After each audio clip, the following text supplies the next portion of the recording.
Para San Agustín, el mundo creado, el de la naturaleza, es el primer gran predicador de Dios. Cada estrella, planta y animal son manifestaciones de la gloria del Creador. La filosofía de la naturaleza del obispo de Hipona sugiere que el universo material está constituido a partir de los vestigios de la Trinidad divina. Agustín no intentó hacer una sistematización apologética para demostrar la existencia de Dios, pues toda su estructura de pensamiento se arraiga en el hecho de que para él Dios existe. Sin embargo, él indica que este dato es transparente y evidente gracias a la experiencia personal de la fe que él mismo ha vivenciado. La razón natural, en este orden de ideas, podría brindar luces certeras sobre sus propias creencias, y el estudio riguroso de las cosas del mundo le permitiría develar poco a poco el rostro del Padre. Cabe destacar entonces que Agustín tendió dos puentes esencialmente complementarios. El primero de estos le posicionaría en las alturas. Un hombre místico, adherido a los misterios inescrutables de la divinidad, podría contemplar a todo el conjunto de la realidad como obra del Eterno.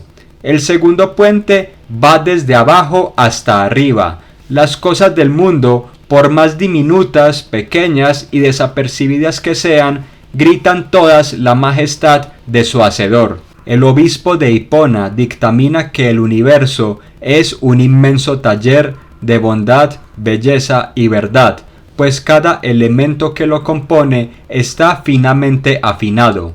Todo sigue un orden, desde las estrellas superiores que danzan una melodía para ellas ya conocidas, hasta las más humildes criaturas que se arrastran sobre la tierra.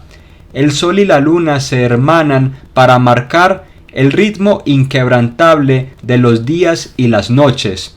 Del invierno deviene la primavera, y así cada estación deviene su curso natural sin interrumpir una a la otra. Los seres bióticos y abióticos se compaginan y confabulan entre todos para dibujar un maravilloso paisaje. El cervatillo bebe del límpido y cristalino manantial. El manantial brota desde la tierra. La tierra es salvaguardada por los árboles y los seres subterráneos que mantienen un equilibrio ecológico innegable. Todo en la naturaleza está solidarizado y no subsiste nada que quede al margen.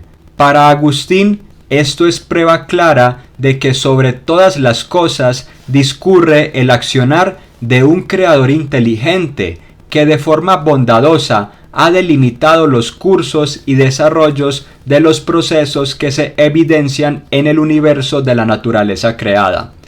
A lo múltiple lo rige la unidad. Por más que haya millares de fragmentos desperdigados a lo largo de nuestro hogar cósmico, estos están supeditados a ser parte de una única creación que sigue un cauce unívoco. Según Agustín, Dios es como un gran escritor que ha dejado su huella en la creación. Imaginemos el proceso de construcción de un poema. Un escritor no selecciona letras o palabras al azar para edificar su obra. Por el contrario, cada palabra está conectada a su semejante para suscitar ritmo, dirección, armonía y musicalidad. No hay componentes del poema que sean mero fruto del azar y de la desidia del escritor. Con antelación, un artista debe pensar en todos los recursos narrativos que ha de emplear en la estructuración de su obra. El obispo de Hipona indica que todos los signos visibles están ahí y son medios adecuados para transportarnos hasta la gloria de Dios. No obstante, por más que estos fundamentos objetivos de la realidad estén ante la vista de todos, no son reconocibles a menos que el hombre tenga una predisposición interna para entenderlos. Esto nos da a comprender que hombres y mujeres poseemos herramientas conceptuales para acceder a verdades que son evidentes, pero es la fe la que ilumina los datos conseguidos por la ciencia humana. Estos datos reflejan, así sea de manera pálida y netamente aparente, la bondad de quien les dotó de contenido real. Espada nos dice frente a este punto: todos los bienes o valores creados son vestigios del Creador. Todas las cosas cantan al Hacedor y nos revelan algo de Él. Y como Dios es uno y trino, nos encontramos en la obra del supremo artista con los vestigios de la unidad, desde las cosas mudables, perecederas y finitas, hasta elementos cada vez más revestidos de infinitud y eternidad. El comentario de Ruiz de la Peña que versa sobre este punto merece la pena ser reproducido. Dios creó primero la materia informe y de ella todos los seres. El acto creador es totalmente libre, instantáneo y hecho por amor. Agustín se decanta por un modelo ejemplarista para explicar los orígenes del mundo. Esto quiere decir que el mundo es copia o semejanza de Dios, quien es el modelo ideal. Sin embargo, este mundo es sólo vestigial, en tanto sólo logra imitar de manera imperfecta la grandeza de Dios. Es, por así decirlo, como si el mundo fuese el espejo de Dios, pero un espejo bastante opaco y sucio, debido a que la esencia de lo creado implica que lo creado sea finito, mudable y también perecedero. En suma, la creación es una expresión externa de Dios. Dios es libre en su propio ser, y ello hace que no dependa de nada externo a Él. Tal libertad le lleva a obrar fuera de sí como le plazca, colocando de esta manera los mecanismos internos de lo mundano y natural. Las cosas y el mundo en general existen porque están forjadas a la manera de las ideas divinas. Dios las contempla porque en ellas se contempla a sí mismo. Para Platón, el mundo terrestre es una copia del mundo celeste. Para Filón de Alejandría, el mundo de las ideas está incardinado en la mente de Dios. Para Plotino, de manera panteísta, las tres hipóstasis que descienden desde la unidad sin atributos, pasando por lo inteligible y deviniendo en la materia, están unidas ineludiblemente a todas las cosas. La unión entre profetismo y helenismo, entre datos revelados por la ciencia y datos llegados al entendimiento por vía de la revelación, es un hecho para Agustín. Dios es, de acuerdo a estas coordenadas conceptuales, lo absolutamente otro, pero también lo que está presente en la vida de la creación. Dios es trascendente a la vez que inmanente. Por ello los sabios y profetas de Israel hablaban de Yahvé como el Santo de Israel, es decir, Yahvé es el principio sagrado elemental de donde todo brota, pero también tiene una gran función y cumple la tarea más importante en la vida de su pueblo y en el escenario del mundo material. Un Dios trascendente no requiere de medios materiales para llevar a cabo su obra de arte, pues solo está condicionado internamente por su intelecto. Ahora, un Dios inmanente utiliza a su creación para expresarse, materializando de esta forma su voluntad y cristalizando su libertad. La noción cristiana de Trinidad acarrea consigo dos cosas. Las tres personas de la divinidad comparten una sola naturaleza y se comunican entre sí en tanto no hay discordancia en su esencia. En segunda instancia, la Trinidad exhibe de manera patente y muy evidente toda su gloria en la creación, y para ello no requiere más que apelar a sí misma. Dice Espada: Dios crea con entera libertad y sin perder absolutamente nada de su ser soberano, y a la vez expresa en la creación su triple personalidad, según las propiedades de las tres personas divinas que llamamos atribuciones. Agustín deduce que la continuidad entre la unidad y la Trinidad no salvaguarda contradicción. Él dice: no hay cosa, aunque privada del poder de gozar o sufrir, que no tenga la unidad propia del modo de su especie como requisito de su estabilidad natural. No hay ser que buscando el deleite o huyendo de la pena no apetezca la unidad en la huida del dolor y en la búsqueda del gozo. Complementa diciendo: si te agrada la armonía, es porque tiene unidad. La forma de toda hermosura es la unidad. La unidad brinda estabilidad, consistencia y coherencia. Las cosas perviven y pueden sostenerse porque están unificadas sobre su propio ser. Infiere Agustín: no hay absolutamente ningún cuerpo desprovisto de ciertos vestigios unitarios. Todo lo que consigue perfección y estabilidad es gracias a la unidad. Según la doctrina cristiana, todo fue hecho por el Verbo, lo que tiene como consecuencia que el mundo sea obra de una acción intelectual unificadora de Dios. De hecho, el universo está jerarquizado de acuerdo a ciertos grados de perfección, como se ha venido sosteniendo.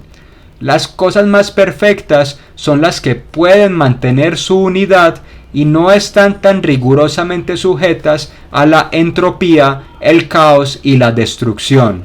Los seres materiales tienden a dividirse en el espacio, lo cual los hace mutables. También tienden a moverse de acuerdo al principio del número, lo cual los somete al tiempo.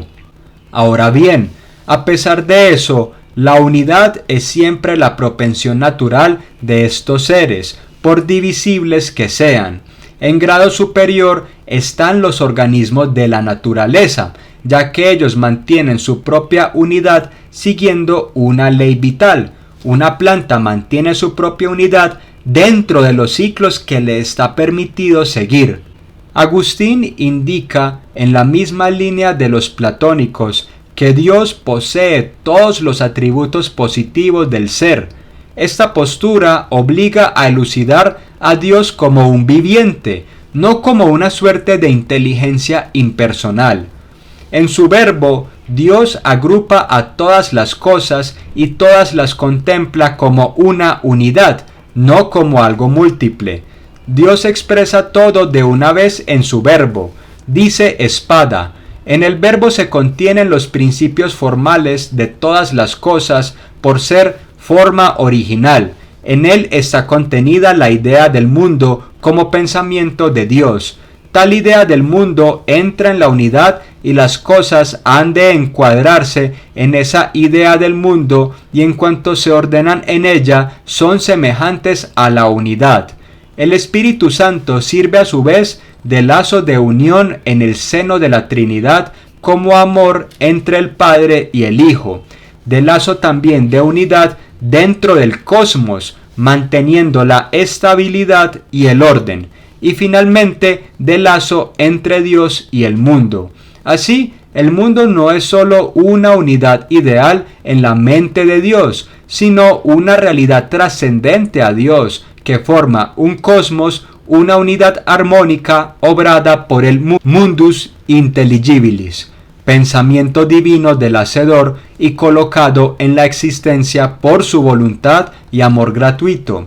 Este cosmos noetos es la razón de ser de lo real y la meta de la evolución del mundo entero. Del Padre emerge la unidad. El Hijo recoge cada cosa en su pensamiento, y nada queda fuera de las representaciones. El Espíritu Santo sostiene la unidad e interconecta a cada cosa entre sí y a cada cosa con Dios. Las cosas todas son reflejos de la Trinidad. Cada cosa mantiene en cierta medida o propende hacia la unidad, y esto es gracias a su semejanza con el Padre. A cada cosa corresponde una esencia peculiar, lo que llamaríamos su propia forma, y esto las asemeja al Hijo. Asimismo, cada cosa posee cierto orden, lo cual las hace semejantes al espíritu. Ser tal cosa, permanencia en el ser, unidad, forma, orden, medida, número, peso, modo, especie, son huellas trinitarias, y los bienes generales que el Dios creador, formador y conservador, omnipotente, sabio y amante, causa eficiente, ejemplar y final, Padre, Hijo y Espíritu, han derramado en sus criaturas. En las reflexiones de Agustín sobre la Trinidad, el papel desempeñado por el Padre es dictar, con su palabra y ordenanzas, las razones seminales o los mandatos primarios que salvaguardan a todas las cosas. Los seres no se van a salir de su propia medida, ni van a trastocar sus propias cualidades. Para los seres orgánicos la medida es lo natural, para los seres espirituales la medida es lo espiritual. Lo divino del Padre es que demarca las reglas para el origen y la finalidad de las cosas. Todo cuanto es brota del Padre y vuelve a Él. La unidad de este proceso es un rasgo característico de la Trinidad, pero singular al Padre. En la filosofía natural agustiniana, el Hijo es quien organiza la creación a partir de la sustancia matriz originada por medio del Padre. Espada comenta ampliamente este estadio del desarrollo de la creación. Agustín intenta explicarnos imaginativamente este segundo momento.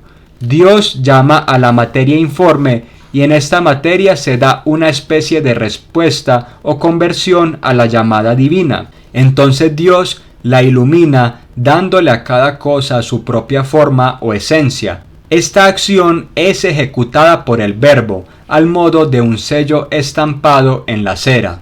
Se trata de que cada cosa tenga su propio ser, con sus límites determinados, con su definición redondeada. He aquí, por otra parte, el modo concreto de cómo se realiza el ejemplarismo.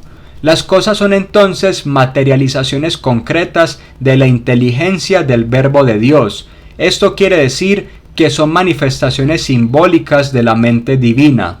El Verbo conoce todo cuanto hay en la mente del Padre y lo lleva a ejecución. En el Hijo están las razones esenciales de las cosas mudables. Finalmente está el Espíritu Santo, que es el vínculo que une al Padre con el Hijo y a Dios con sus criaturas. Nos dice Espada, el Espíritu Santo es en la Trinidad el lazo de amor que une al Padre y al Hijo, el relativo final y el término último que cierra el ciclo de las procesiones divinas.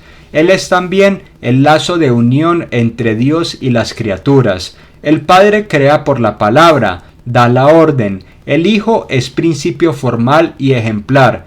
El Espíritu Santo ejecuta, realiza lo ordenado por el Padre. El mundo es término del amor divino. Por eso corresponde al Espíritu Santo lo que signifique ejecución y puesta en la existencia de las criaturas e igualmente el impulsar el mundo entero en todo su devenir. Si te ha gustado el video, suscríbete, nos veremos en una próxima ocasión.